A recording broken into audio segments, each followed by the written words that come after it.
of the record, and the gentleman from Massachusetts, Mr. Delahunt. Yes, Ambassador Crocker. I was extremely concerned about your response to a question that was posed to you yesterday by Senator Clinton, specifically when she asked you whether the long-term agreements between the United States and Iraq, which I would note are being negotiated with minimal consultation with the U.S. Congress, when she asked you whether it would be submitted to the Iraqi parliament, you said it was unclear whether they would bring it to a vote or whether they would simply read it to the members of the Iraqi parliament.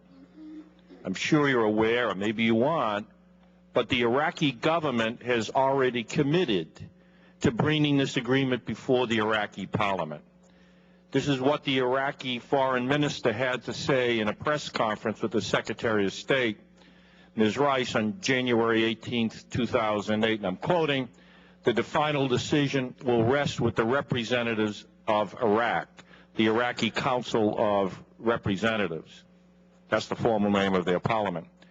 Furthermore, according to the Iraqi constitution, international agreements must be approved by a two-thirds vote of the Iraqi parliament. In the so-called Declaration of Principles, which was signed by President Bush and Prime Minister Maliki last November, the U.S. and Iraqi governments committed to, and I'm quoting from the declaration, respecting and upholding the Constitution as the expression of the will of the Iraqi people and standing against any attempt to impede, suspend, or violate it, end quote.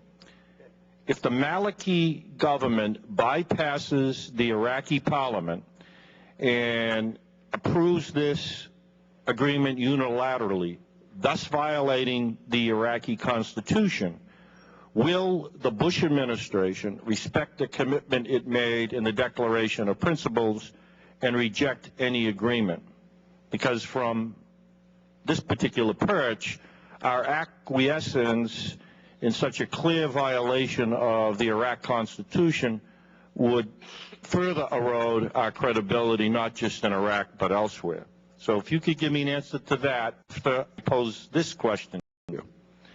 And it's a request, really.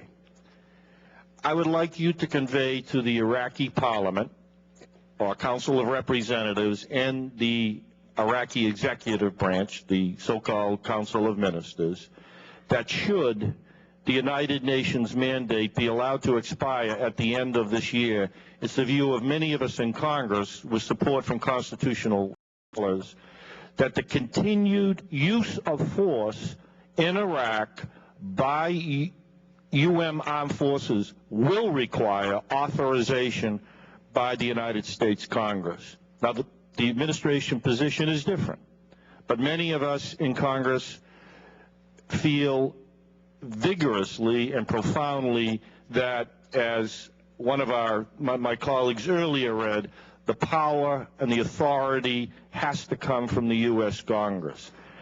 The administration claims that the use of force against Iraq is two prongs: one to address the threat posed by the government of Saddam Hussein, and one to enforce relevant United Nations resolutions.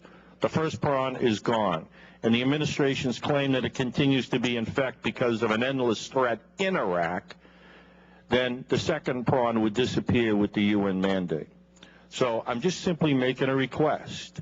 I think, to be fair to the Iraqi government, both the legislative branch as well as the Council of Ministers, please inform them that there are strong feelings here in the United States that once, in this Congress, in this institution, that once that mandate expires, then it is this government, the next administration, has to come back to get authorization. Could you please convey that to both Prime Minister Maliki and the Council of Representatives? I can certainly do that, sir, but I would imagine that they have already heard you. I hope they have. Can you answer my first question, then, which is? Yes, sir. Very quickly, The Iraqi government will determine its own procedures, and I'm sure they will do so with full respect for their constitution. The time of the gentleman has expired, and the gentleman from Arizona